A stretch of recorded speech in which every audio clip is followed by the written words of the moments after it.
আপনি তো মনে হয় রতনের আম্মা। হ্যাঁ, আমি রতনের মা। রতন কনস্ট্রাকশনের কাজে বিদেশে 14 তলা থেকে পড়ে ওর দেহ ছিন্ন ভিন্ন হয়ে গেছে। না, আমি বিশ্বাস করি না। রতনের ডেড বডি পচে এমন গন্ধ হয়েছে, আসলে আমাদের আর থাকা সম্ভব হচ্ছে না।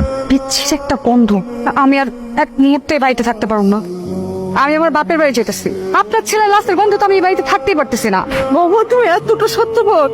আমার পোলা শুধুমাত্র তোমার সুখের কথা চিন্তা করে বিদেশ গেছিল, আর তার লাশের গন্ধ সহ্য করতে না পারা তুমি বাড়ি ছেড়ে চলে যাইতেছো।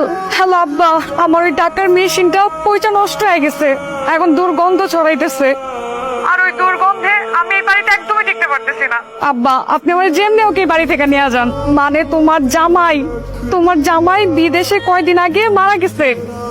গ্রামবাসী বলা বলি করতেছিল লাশের গন্ধে নাকি তোমাকে বাড়ির আশেপাশে যাইতে পারতেছে না। ওই পরে পাতা দিয়ে গোসল করায় দিই, শেষ গোসলটা। না না না না ফাসি, আমি যাইতে পারবো না। ওই পোষা লাশের পাশে আমার যাওয়া সম্ভব না। আমার রতন তোর অসুখের কথা শুই না, বিদেশ থেকে তোর টাকা পাঠায় দিতে, হাতে এসব ভুলে গেলি। শোনো চাচি, রতন ভাই যে আমার চিকিৎসার সময় যে টাকাটা দিয়েছিল ওই টাকার খোটা দিতেছো তো, আমি ওই টাকার সুদে আসলে যা আসে সব টাকা তোমার ফেরত দিয়ে দিব। আমার পোলাটা মারা গেছে, আমার সাথে থেকে কোথায় আপনি দাফন কাফনের ব্যবস্থা করবেন? তাহলে আপনি আপনার মাইয়ারে নিয়ে পালায় যেতেছেন। পলায় যাবো না তো কি করবো? আপনার পোলার পাশাপাশি কি আমার মাইয়াটারও মাইরা ফেলামো?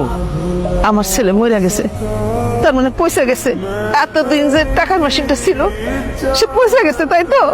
এখন আর তার কোনো প্রয়োজন নেই। আমার বাবা তো মারা গেছে অনেক দিনই হইল। আমি কিন্তু আপনার আগে শ্বশুর না, আমি আমার নিজের বাবার মতোই সম্মান শ্রদ্ধা করি। সেই কথাগুলো আপনার মনে পড়ে বিআই সাহেব? আপনি না আমারে বলছিলেন আমার ছেলে আপনার ছেলে, আর আজকে আমার ছেলের লাশের গন্ধে আপনি আপনার মায়ের নিয়ে বাড়ি ছেড়ে চলে যাইতেছে। সেদিনের কথাগুলো আবেগে বইলা ফেলাইছে। যে মইরা গেছে সে পয়সা গেছে, তার সাথে সাথে আমগুলোর লগে সম্পর্কটাও শেষ হয়ে গেছে গা। আশা করি কথাটা বুঝতে পারছেন। চল দে মা, চল।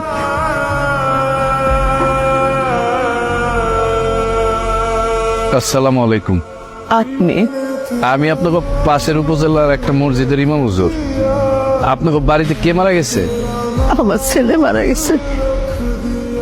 আপনার ছেলেটা বিদেশ থাকে? আমার সেই ছেলেটাই মারা গেছে ইমাম সাহেব। ওর লাশের গন্ধে ওর বন্ধু বান্ধব আত্মীয় স্বজন গ্রামের মানুষ সবাই চলে গেছে, এমনকি তার বউ পর্যন্ত চলে গেছে। আমি তো কোনো পচা গন্ধ পাইতেছি না, আমি পাইতেছি সুগন্ধ।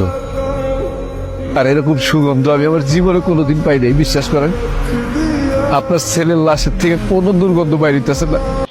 এই ইমাম সাহেব আসার পর লাশের ভেতর থেকে একটা সুগন্ধ বের হইতেছে। তো ইমাম সাহেব, আপনি কি আগে থেকে আমার ছেলেরে চিনতেন? আপনার ছেলের আমি আগে থেকেই চিনতাম।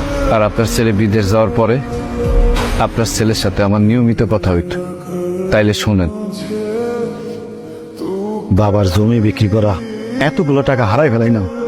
আসসালামু আলাইকুম। এটা তো আমার ব্যাগ, আপনি কোথায় পেলেন? আমি জেলা শহর থেকে আসার সময় বাসে বা কোথায় রেখে এসছি আমি নিজেই ভুলে গেছি। মানে ব্যাগটা হারাই গেছিল। আপনার কাছে ব্যাগটা আমার? জি, এটা আপনারই ব্যাগ।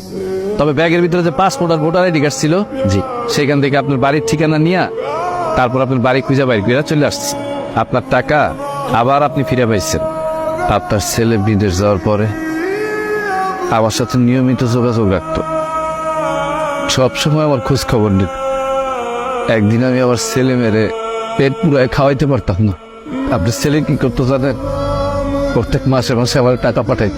আমি নিতে চাইতাম না, কিন্তু আমার কইতো এটা আমার ভাতিজা আর ভাতিজির জন্য, আপনি না করতে পারবেন না। এখন আমি আমার ছেলে মেয়ে সংসার নিয়ে অনেক ভালো আছি। সে সব সময় ফোন করে আমার খোঁজ খবর নিত, আমার পরিবারের খোঁজ খবর নিত। কিন্তু হঠাৎ করে সে কয়েকদিন ধরে আমার ফোন দিতেছিল না। তখন আমি তার নাম্বারে ফোন দিলাম, দেখি মোবাইল বন্ধ। তখনই আমার মনের ভিতরে জানি কেমন লাগতেছিল, তাই আমি দৌড়ায় চলে আসলাম। আমার মন কিন্তু বলতেছিল কোনো না কোনো মানুষ আমার ছেলের দাফন করার জন্য আসবে। আপনি আইছেন।